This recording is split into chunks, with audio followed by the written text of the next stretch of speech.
V druhej polovici 17.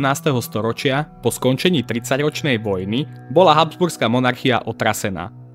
Vojna oslabila hospodárstvo, armáda nebola pripravená na ďalší veľký konflikt a spoločnosť bola naďalej rozdelená politicky i nábožensky. Východným rivalom mladého cisára a kráľa Leopolda I. bol ešte mladší osmanský sultán Mehmed IV., ktorému radil veľkovezír Ahmed Köprülü.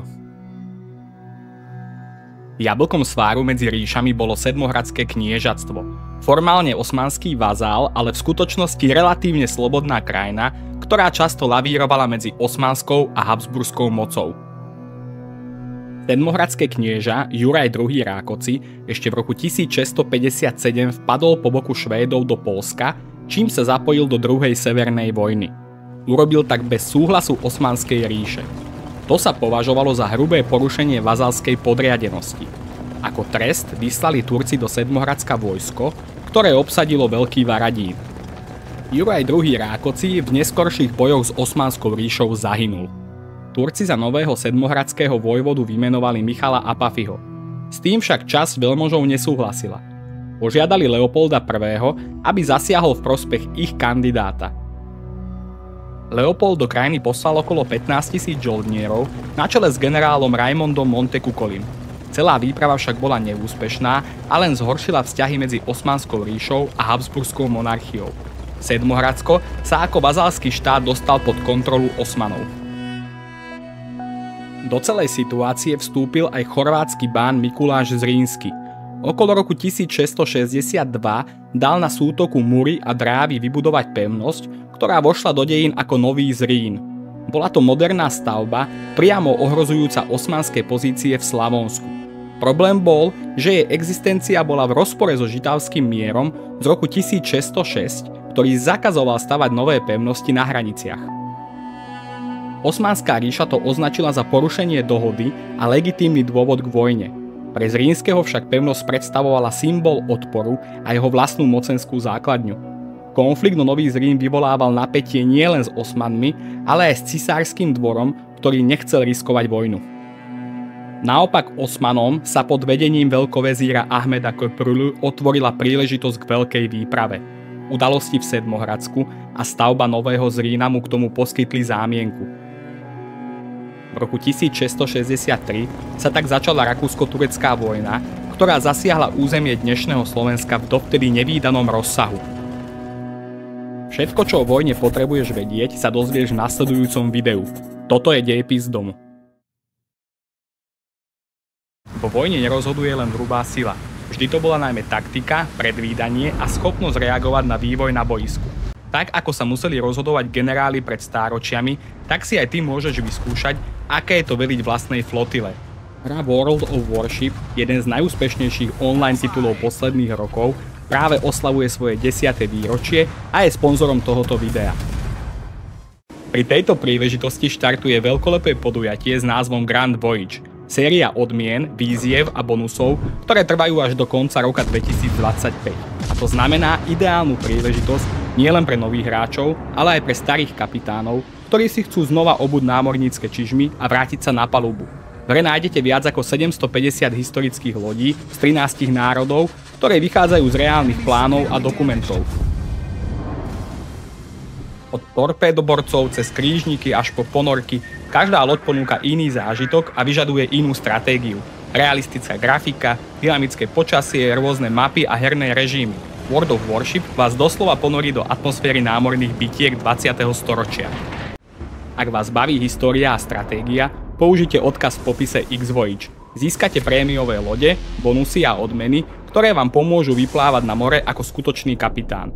A teraz späť do obdobia, keď sa pri rieke Mura rozhodoval osud Uhorska. V marci 1663 sa osmanská armáda pohla z Istanbulu.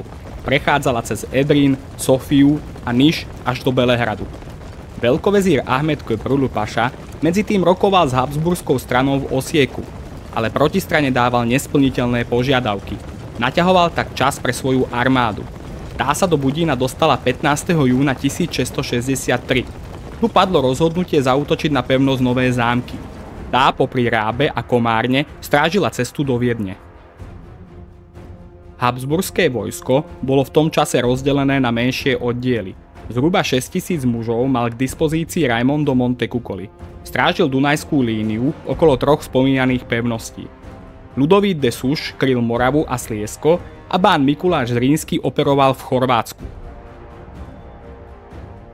Začiatkom augusta sa novozámockému kapitánovi Adamovi Forgáčovi doniesla správa, že časť tureckej armády pri Párkáni, v dnešnom Štúrove, prekročila Dunaj. Prúd však údajne strhol pontónový most a na ľavý breh rieky sa dostala len malá časť Turkov. Na čele zhruba 6 000 armády preto vyrazil z bezpečia novozámockej pevnosti. Chcel poraziť rozdelenú osmanskú armádu.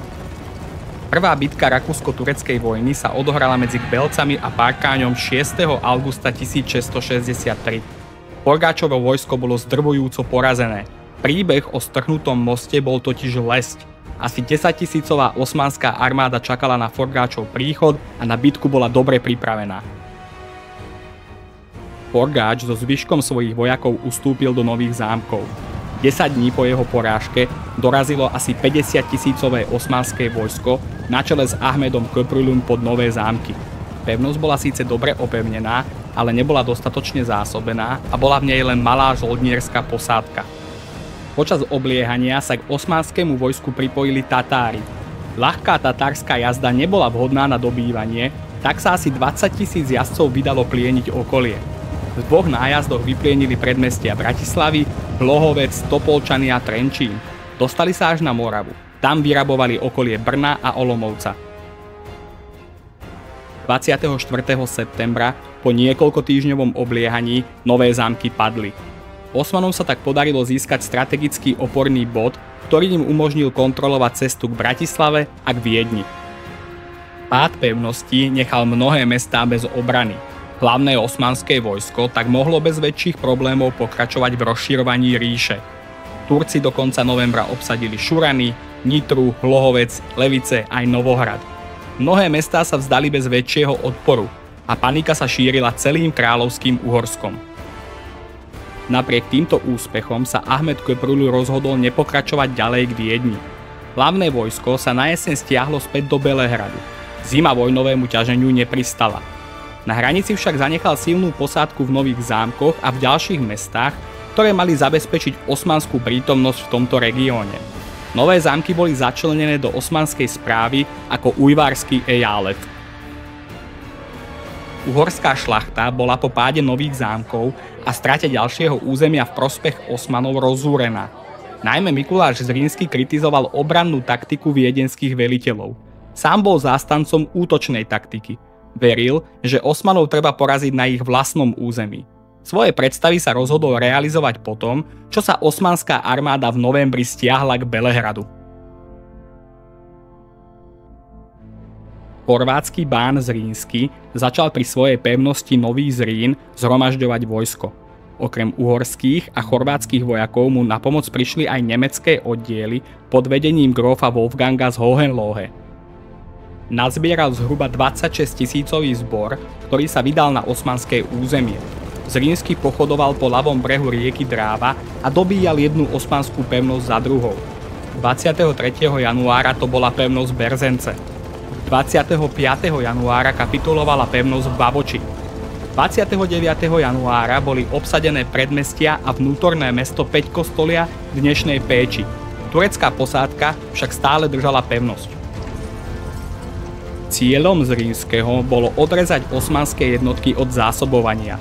To prebiehalo cez zhruba 2,5 km dlhý most pri meste Osiek.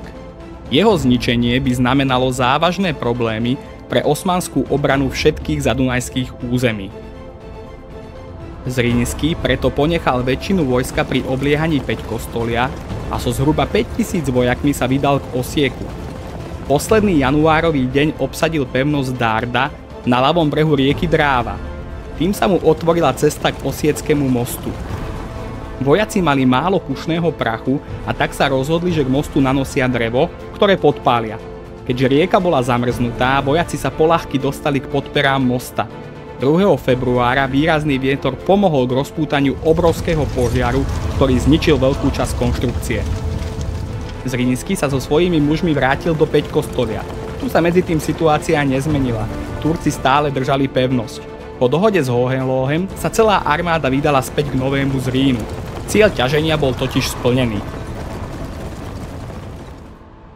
Zrínskeho kampaň mala v Európe obrovskú odozvu. Jeho armáda za mesiac prekonala vyše 500-kilometrovú trasu cez 5 kostoliek, Osieku a späť. Popritom dobila niekoľko pevností. Sám Zrínsky však dlho neodpočíval. V marci roku 1664 sa v nemeckom Rezne konala vojenská rada predstaviteľov Rínskeho spolku. Tento pakt kniežat sa rozhodol, že pomôže cisárovi Leopoldovi I vo vojne s Osmanskou ríšou. Poskytoval hlavne vojakov, ktorí sa začali pripravovať na pochod do Uhorska. Na stretnutí sa rozhodlo, aby sa Zrínsky vydal na ďalšie ťaženie. Cieľom mala byť najväčšia zadunajská pevnosť Kaniža. Tento výpad mal dopriať rakúsko-nemeckým žoldnierom čas na prípravu protiútoku. Koncom apríla bol Mikuláš Zrínsky a Wolfgang z Hohenlohe pod hradbami Kaniže s 20-tisícovým vojskom. Celý útok bol veľmi uponáhlaný, pretože sa šírili zvesti o tom, že Ahmed Köprülü sa vracia z Belehradu. Odhady o veľkosti osmanskej armády sa líšia, no mohlo ísť až o 80 000 mužov. Obliehanie postupovalo pomaly a bez väčších úspechov. Keď sa Zrínsky dopočul, že Köprülü nechal postaviť nový most pri Osieku a časť vojakov prekročila Drávu, navrhoval útok. Podobne ako Forgáč, veril, že môže Osmanov poraziť počas prechodu rieky. Bol však prehlasovaný ostatnými veliteľmi. 30. mája bolo obliehanie prerušené a spojenecké vojská sa vrátili späť do Nového Zrína. Ahmed Köprülü dorazil na čele 60-tisícového vojska k Novému Zrínu už 2. júna.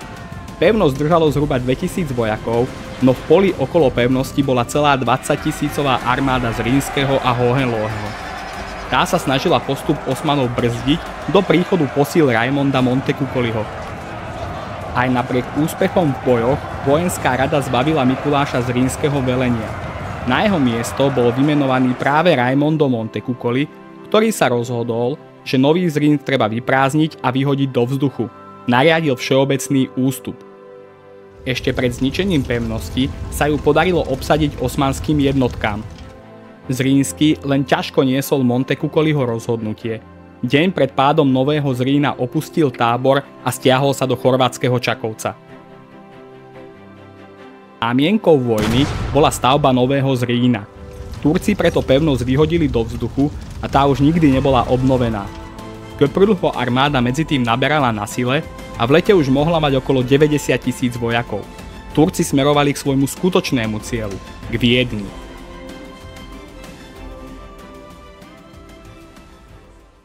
Kým Ahmed Köprülü manévroval v Zadunajsku, územie novozámockého ejáletu zostalo na okraji osmanskej pozornosti. Toto využil veliteľ dolnouhorských vojenských jednotiek Ľudovít Radoí de Suš. Jeho úlohou bolo získať späť pevnosti v severozápadnom Uhorsku, ktoré predchádzajúci rok padli do osmanských rúk. Pre Habsburgovcov malo toto územie zásadný význam. Najmä Nitra a Levice boli dôležité mestá. Po osmanskom postupe z roku 1663 bolo preto nevyhnutné nielen zastaviť nepriateľa, ale aj obnoviť stratené oporné body. De Suš otvoril svoju ofenzívu útokom na Nitru. K dispozícii mal zhruba 12 000 vojakov. Rozkaz z Viedne mu prikazoval začať akciu najneskôr do konca marca. Napokon sa však armáda pred hradby mesta presunula až 17. apríla 1664. Posádku Nitry tvorilo približne 1000 mužov. Už počas prvých dní obliehania sa Osmanom podaril výpad. Prelomili obklúčenie a síce sa väčšina z nich nevrátila, dokázali, že posádka sa nevzdá bez boja. De Suš upevnil svoje postavenie a postupne oblahol mesto zo všetkých strán. Obrancovia si uvedomovali, že pomoc z nových zámkov nepríde. Po 2 týždňoch bojov začali rokovať o kapitulácii. Dňa 3. mája 1664 sa Nitra prinavrátila do kresťanských rúk. De Suš do mesta umiestnil novú cisárskú posádku, 800 pešiakov a niekoľko stoviek jazdcov. Po dobití Nitry útok pokračoval. Armáda sa začala presúvať smerom na Levice. 9. mája prekročili habsburskí vojaci Hron. Krátko na to sa objavili správy, že z nových zámkov a Ostrihomu vyrazili silné osmanské oddiely. Desuš preto zmenil smer pochodu a pokúsil sa dostať k brodu pri Žarnovici. Chcel ustúpiť. Na druhej strane Hrona ho však čakalo osmanské vojsko. Velil mu Küçük Mehmed, paša z Váradu. Ten mal k dispozícii okolo 15 000 mužov. Desuš mal oproti tomu asi o tretinu menej, no využil terén. Svoje hlavné síly, približne 8500 vojakov, rozostavil na vyvýšenine pri Žarnovici. 16. mája sa strhla bitka. Turci sa pokúsili kresťanské vojsko obklúčiť, no útoky boli odrazené. V boji padol aj sám Küçük Mehmed. Následný protiútok cisárskych jednotiek zatlačil Osmanov späť k Hronu a spôsobil im ťažké straty. Víťazstvo pri Žarnovici otvorilo Desušovi cestu k Leviciam a ukázalo, že severný front sa obracia v prospech Habsburgovcov. Po Žarnovici sa cisárske vojská vydali ďalej na juh. Cieľom boli opäť Levice. Desuš sa tu spojil s ďalšími oddielmi, medzi nimi aj s jednotkami pod vedením generála Heistera. Spolu tak vytvorili armádu dostatočne silnú na obliehanie. K obklúčeniu Levíc došlo 16. mája. Nasledoval niekoľkotýždňový boj, v ktorom sa osmanská posádka pokúšala o výpady, no bez úspechu. Cisárske vojsko bolo v prevahe a obliehanie pevne držalo. Po menej než mesiaci, 14. júna, Levice kapitulovali. Dobitie mesta znamenalo, že cisárske vojska mali opäť v rukách dve významné pevnosti, Nitru aj Levice. Tým sa mocenská situácia v Dolnom Uhorsku výrazne zmenila. Osmanom síce zostali nové zámky, ale ich postavenie už nebolo také pevné ako rok predtým.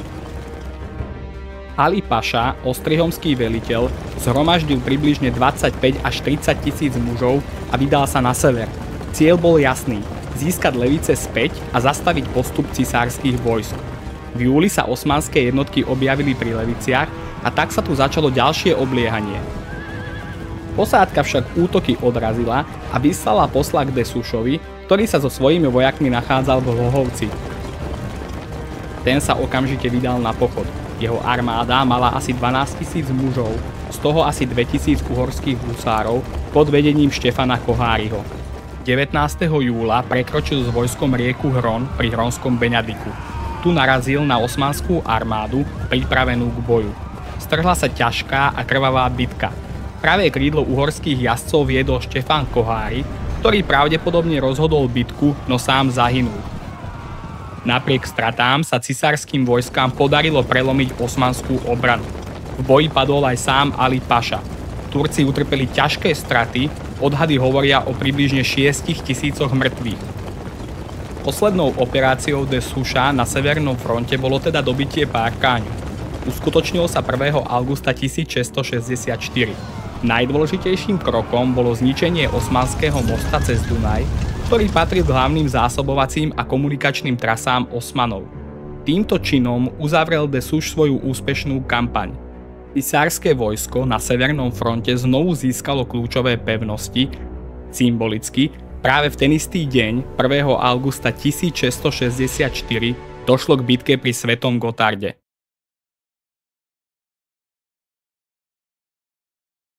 Teraz sa presuňme opäť do Zadunajska, kde sa v lete toho istého roku rozhodovalo o výsledku celej vojny.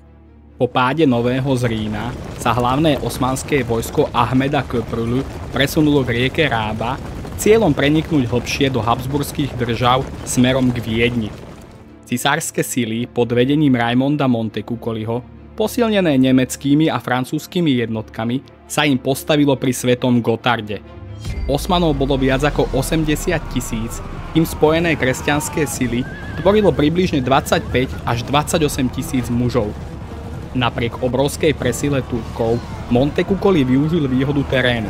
Kým sa osmanským vojskám podarilo prekročiť rieku a vytvoriť predmostie, spojenci prešli do prudkého protiútoku. Rozhodujúci boj sa skončil drvivou porážkou Osmanov. Stratili vyše 16 000 mužov, medzi nimi aj budinského pašu. Víťazstvo pri Svetom Gotarde vyvolalo v Európe veľké nadšenie. Zdalo sa, že vojna môže znamenať koniec osmanského pánstva v Uhorsku. Napriek protestom uhorských pánov sa cisár Leopold I rozhodol pre mierové riešenie. Už 10. augusta, len 9 dní po bitke, bol podpísaný mier vo Vašváre. Podmienky boli pre Uhorsko veľmi nevýhodné. Osmanom zostali všetky zisky z predchádzajúcich rokov, nové zámky, Veľký Varadín aj ďalšie pevnosti. Zakázalo sa tiež obnoviť pevnosť Nový Zrín, ktorého stavba bola jedna z príčin vojny. Cisár síce získal späť časť území, najmä Levice a Nitru, no celkovo mier znamenal, že Turci si udržali kontrolu nad veľkou časťou stredného Uhorska. Pašvársky mier vyvolal v krajine rozhorčenie. Uhorské stavy ho vnímali ako zradu. Cisár obetoval ich územie, aby chránil Rakúsko. Nedôvera voči Viedni rástla a práve táto dohoda sa stala jedným z podnetov pre tzv. Vešeléniho sprisahanie a neskoršie protihabsburské stavovské povstania, ale o tom už v inom videu. Sa ti páčilo toto prvé video z novej série Vojenské konflikty? Určite mi v komentároch daj vedieť, ako na teba pôsobilo a čo by som mal spracovať na budúce. Ide zatiaľ o môj najdlhší projekt, tak v komentári daj vedieť, či ti takáto dĺžka vyhovuje. Budem rád, ak ma podporíš aj zdieľaním medzi priateľmi či na sociálnych sieťach. Pomôže to rásť kanálu. Ak chceš projektu pomôcť priamo, môžeš tak urobiť cez Buy Me a Coffee. Odkaz nájdeš v popise videa. Ďakujem ti, že si dopozeral až do konca. Nezabudni kliknúť na odber a zvonček, aby ti neušli nasledujúce diely. Toto bol Dejepis z domu.